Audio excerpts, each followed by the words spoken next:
இஞ்சி முறுக்கு மந்த்ரா கடலை எண்ணெயில நானே பண்ணுது ஒரு சேலஞ்ச். உங்களால இந்த மாதிரி முறுக்கு செய்ய முடியுமா? மந்த்ரா கடலை எண்ணெயில முறுக்கு செஞ்சு பாருங்க. ஓகே.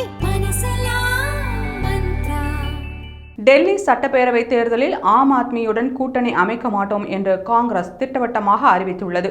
கடந்த மக்களவைத் தேர்தலின் போது காங்கிரஸ் ஆம் ஆத்மி கட்சிகள் இந்தி கூட்டணியில் இடம்பெற்றிருந்தன.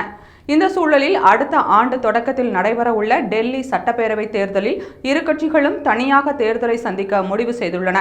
இதுகுறித்து டெல்லி காங்கிரஸ் தலைவர் தேவேந்திர யாதவ் பேசுகையில், டெல்லியில் 7 மக்களவை தொகுதிகள் உள்ளன.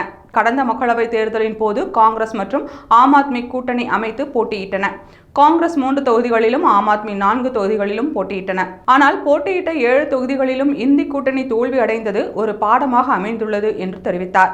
அடுத்த ஆண்டு தொடக்கத்தில் நடைபெறவுள்ள டெல்லி சட்டப்பேரவை தேர்தலில் மொத்தமுள்ள 70 தொகுதிகளிலும் காங்கிரஸ் தனித்து போட்டியிடும் எனவும், ஆளும் ஆம் ஆத்மி அரசு மீது மக்களுக்கு அதிருப்தி உள்ளதாகவும் தெரிவித்தார். அது கண்டிப்பாக வரும் தேர்தலில் எதிரொலிக்கும். அதனால் வரும் சட்டப்பேரவை தேர்தலில் காங்கிரசுக்கு வெற்றி வாய்ப்பு அதிகமாக இருக்கிறது. காங்கிரஸ் சார்பில் வேட்பாளர்களை தேர்வு செய்யும் பணி தீவிரமாக நடைபெற்று வருகிறது என்று யாதவ் தெரிவித்தார்.